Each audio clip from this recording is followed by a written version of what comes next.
Give us 30 minutes each week to discover the trends that are shaping the future of retirement with That Annuity Show. We bring you conversations with industry leaders who are revolutionizing financial products, technology, and distribution channels. Now, here's your host, Paul Tyler. Hi, this is Paul Tyler, and welcome to another episode of That Annuity Show. Bruno, how are you? I'm very good. Thank you, Paul. How are you? Hey, good. We've got Ramsey, I believe, joining us in a few minutes, but got a great episode. And I want to introduce somebody who's been at the forefront of driving transformation in the industry. It's none other than Dan McCoach. Okay, we had the pleasure of working together at NASA for a number of years. I had a chance to see the way he drove innovation and change, and just had a great time working with him there. He's had a tremendous career spanning a number of different consulting firms, and today he actually heads the insurance practice for Deloitte. And Dan, welcome to the show. And did I miss anything? Misspeak? Did I represent your role at Deloitte appropriately? Paul, it's great to be here. Thank you very much for the invitation. It's my privilege to speak to both you and Bruno. Very flattering introduction. Thank you. I do appreciate it. Well, why don't we jump in? You know, Dan, you're just at the leading edge here of change for a number of different companies, and maybe just sort of we could start out and say, what are C-suite executives in the life insurance and annuity space asking in 2025 about technology and strategy? Yeah, it's a great question, and it has. I think there remain a few consistent themes for executive leadership and board members, and the most consistent themes remain a focus on cybersecurity. Every executive, every board that I've interacted with over the past decade continues to want to make sure that the house is secure and that the programs in place to keep up with the arms race for threats, is effective and continually evolve. So that never changes. I think the second theme, which has implications for technology, really, it's a driver for technology, and that is for, to realize some portion of Moore's law from a productivity and a cost and an efficiency perspective. And while that's an overarching consideration, there are specific technologies, therefore, that the board is certainly not immune to, to hearing buzzwords and wanting to understand what the organization is doing. And it'll be no surprise that AI is I think a core topic for not only what can be practically applied today, but where the technology puck is going so that the organization is skating in the right direction. Well, okay, let me sort of jump in there. Those are two interesting trends. They're intersecting trends. Yeah, I guess I'll give you a couple of questions layered in here and figure out how you untangle this mess. One is, is nobody wants to get hacked, and nobody wants to get locked up and pay ransomware, but increasingly it's looking like it's not a question of if, but when, and how do you recover from it? Now, add AI into the mix, it feels like these threat vectors are not just going to multiply; they're going to increase exponentially. So, how does this all?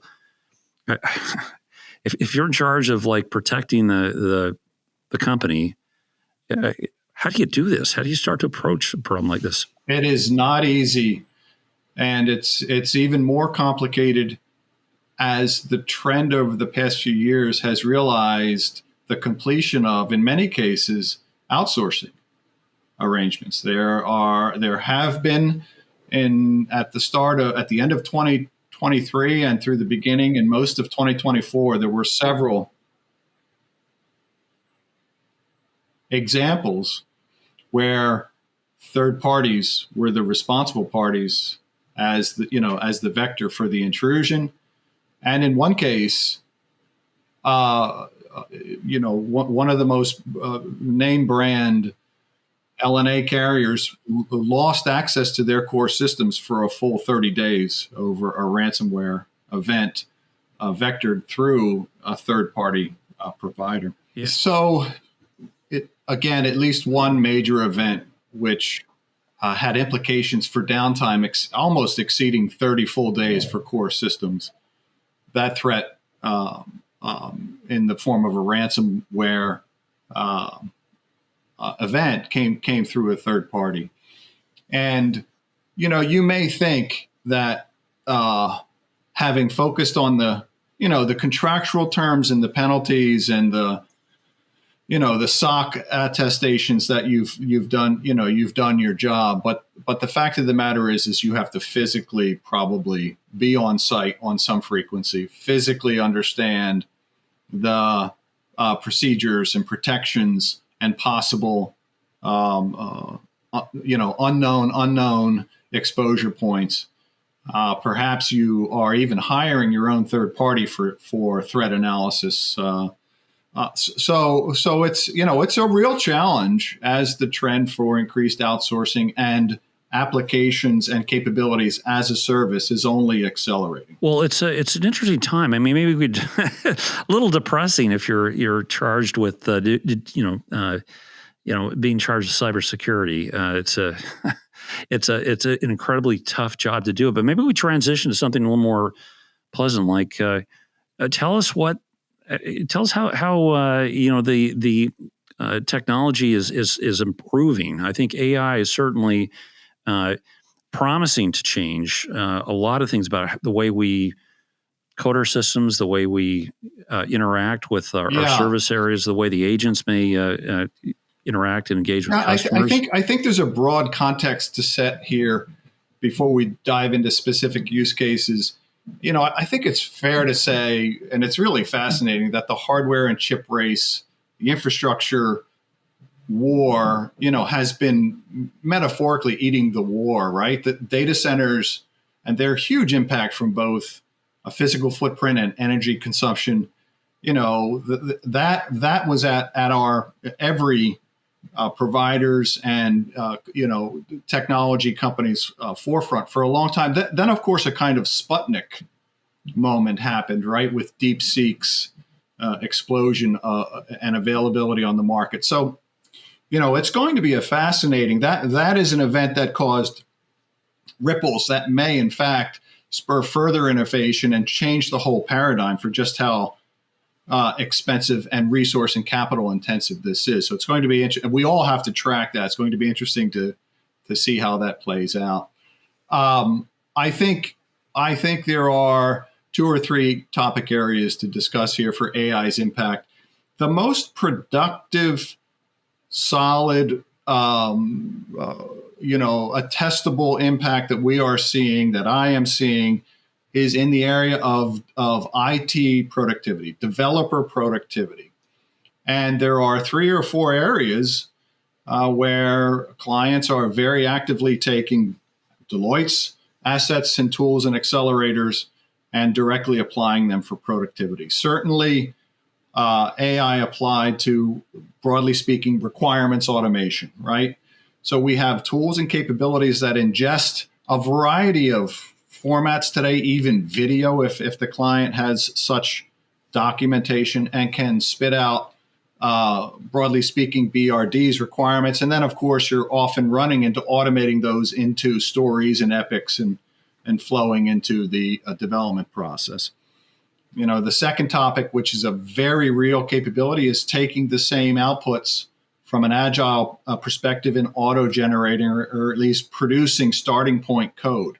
Very capable tools are producing that kind of productivity today. And then finally, the same capabilities on the testing side from an automation perspective, the ability to ingest unstructured information, the ability to ingest documentation in a variety of formats and crank out thousands of recommended or at least starting point test cases is a huge productivity boost. And those are very, very real, and I think hitting the market very quickly. Of course, the second category for the applicability to AI capability is around, automation around service, automation around core systems capabilities, and then finally, fascinatingly, the platform providers in the market space. Zinni, I'm sure, is an example of the embedding AI into the core of those as a service capability. So we can deep drill a couple of those topics, Paul, but I would say they're the most relevant. Bruno, what direction would you want to take this? A lot of different ways. Well, I to your point, I mean, there's different ways that we can we can drill down on every single one of them. But in your view, Paul earlier asked about the top level and what's driving those decisions there. What about from the ground? What about those ground stakeholders, the policyholders, agents, and the new employees, the new workforce that is younger, that may not be as tolerant as we are, and with paperwork and printers? What are some of those stakeholders, those people? How are they reacting and influencing this change in technology? That's a great question. I can think of one. Actually, I can think of a couple of examples where innovation being driven from the bottom up, from a staff and a creativity perspective, particularly around in the insurance space, specifically the life and annuity insurance space specifically, Paul, as you well know, supporting producers who are, appropriately segregated from their contributions to the organization, right? How do you white glove, how do you provide digital service maybe to the masses? But things as fundamental as, either suitability feedback in the annuity space, or requirements, additional medical requirements, or additional underwriting requirements in the life space. What we're seeing is AI has the ability to construct at least very strong draft communications for what needs to go back to an agent. And that turbocharges anybody who's in a new business support position to turn to the AI assistant as if they were a kind of on-tap intern to prioritize and to create at least the starting point requirements for those field support kinds of use cases. Yeah, the ways I'm seeing it manifest itself, Bruno, is calling into call centers. Really interesting. I joined Zinni about 6 months ago. We've got this program that actually listens to all the transcripts of calls coming in. So Dan, I think we've talked about this. We listen to maybe 1 million life and annuity calls coming in from customers and policyholders, and that's transcribed, fed in. And first use case was quality control. Imagine, Dan, how much would it cost to have a supervisor on 100% of every call? So the quality goes up, Bruno. It's interesting.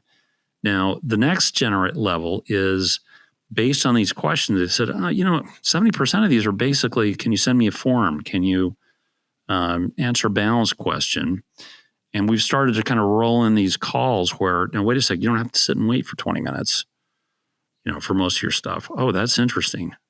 Then Dan, I think on the front end, we're doing the same thing. I think we've, you're mentioning here is experimenting with, marketing support, for agents and for sales desks. We've had some really interesting results helping analyze illustrations and preparing agents to have better, more effective, or sales desks more effective conversations. So I'm absolutely bullish with you on that front.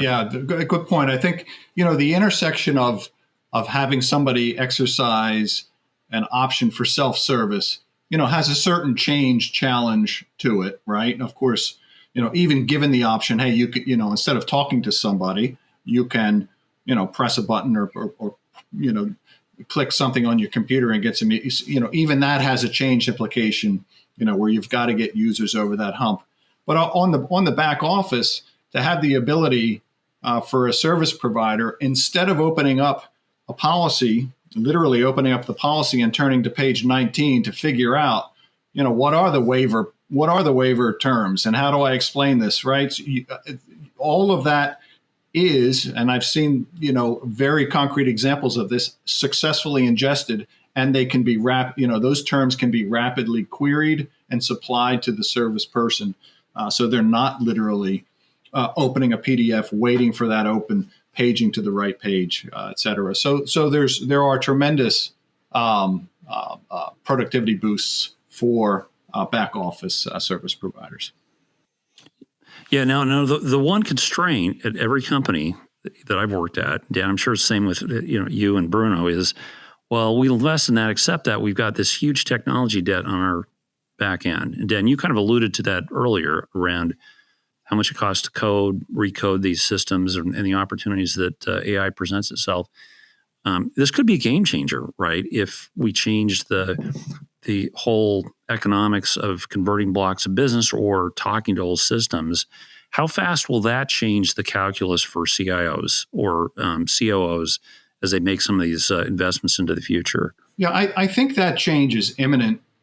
We started the conversation talking about the true legacy systems. And I hate to malign mainframes. Mainframes still provide amazing secure services today. But any organization running, what we would typically call first generation kinds of technology, I'm talking about assembler kinds of routines. It's nothing short of amazing that the AI tools we're working with can untangle in an automated way, ingest and untangle that code, and spit out amazingly useful information as resources retire and those skilled workers become less available. This output, which gives people some distance from that core code options. You can auto document what's happening. You can understand the data structures. You can understand things that can be taken off of the mainframe because they were never appropriately or shouldn't have been there in the first place. Things like transformation code, which can be moved to cloud. So tackling the transformation of these core legacy systems has I think reached a tipping point, not only from a resource risk perspective. I mean, we are finally at the precipice where many subject matter experts are retiring, and organizations who have these extremely old systems are almost in a panic over what to do. So the good news is, to the rescue, so to speak, these tools have extremely powerful capabilities for providing options for mitigating those resource risks, and if required, for ultimately converting those old systems. And that was stated in the paper you guys published about a year ago, is that modernization does not mean throw everything out.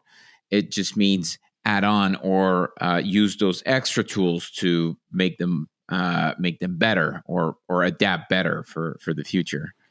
That's exactly right. Clearly, migrating mainframe operating systems to the cloud is very feasible. The question is,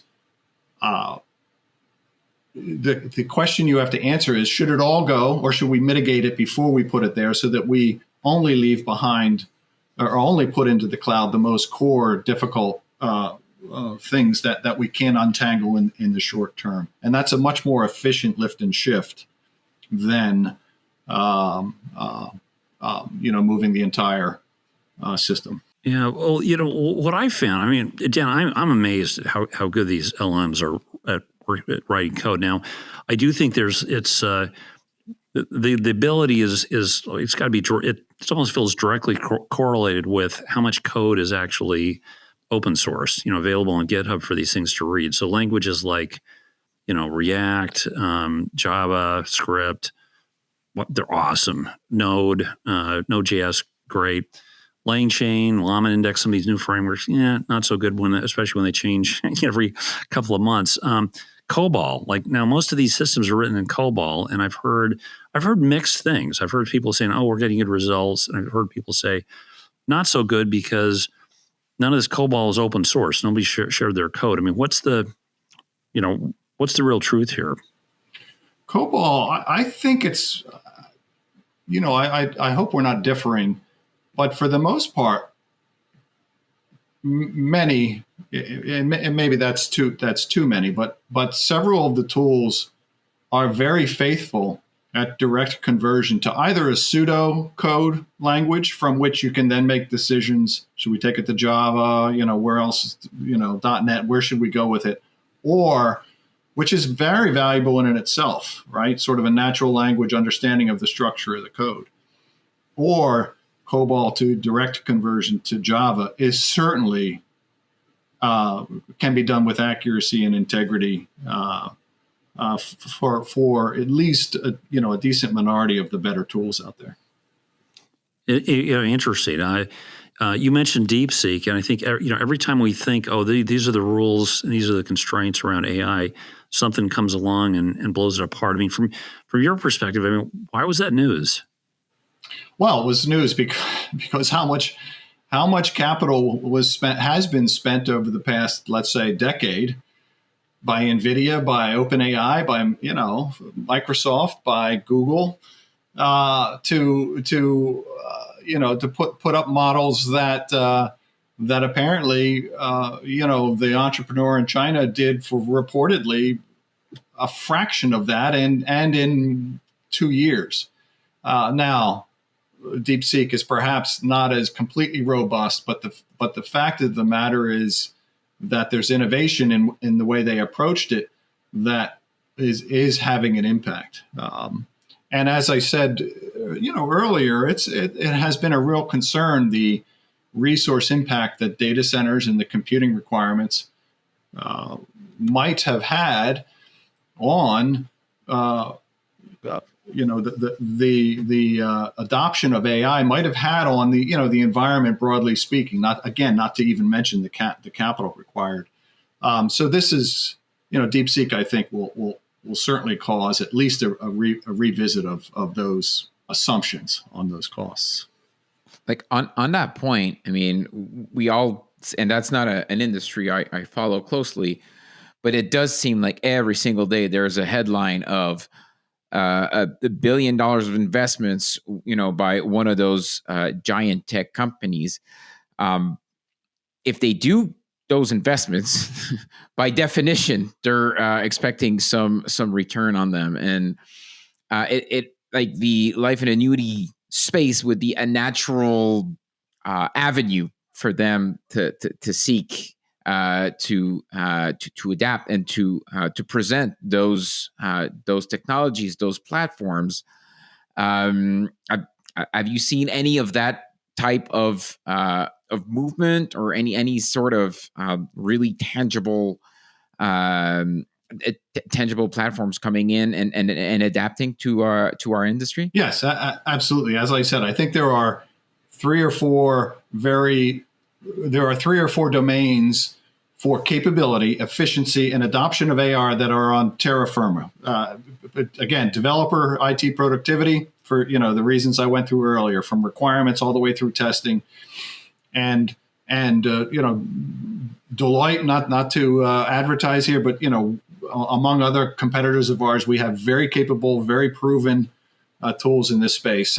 Secondly, for back office productivity, we talked about making policy terms less complex, much more accessible. So accelerating and making support, back office support, new business support people much more productive. Third, and it's still a lot of documentation that flies around in this business. Ingestion of documentation, auto structuring of that data, even handwritten documentation. Putting it into workflow for automation is another very feasible use case. And then we talked about the sort of the intern on tap, right? To construct or at least strong draft communication that would otherwise have to have been written by someone with somewhat reasonable expertise to follow up on underwriting requirements or compliance requirements or suitability requirements as a part of the new business process. These are the most salient very much making their way into production use cases that I've seen.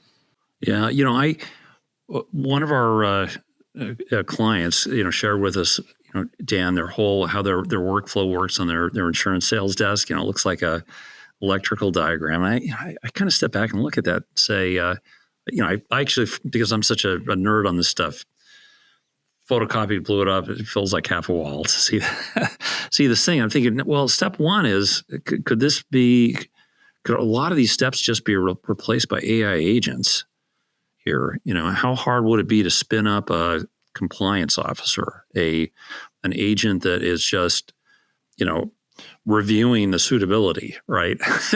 How long do you think it'll take until agentic models, actually drop into some of these workflows? Yeah, not long. I think it's a matter of focus and, frankly, funding. I think the technology is absolutely capable of doing that today. I've personally been on a project where ingestion of unstructured information, and out the other end comes structured information, very structured information that can be acted on, in this case, from an eligibility and a claims perspective, based on millions of documents that come through a process on a yearly basis. And I'm talking about accuracy approaching 95, 97% after some tuning. Right.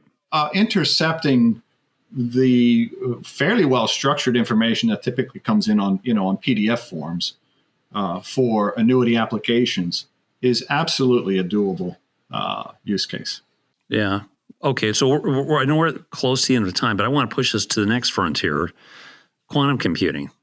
So Dan, I had a panel discussion I organized. This was probably a year ago at this point, where we brought some quantum experts from UConn in to talk. And yes, it's still out in the future, but the future is not that far away.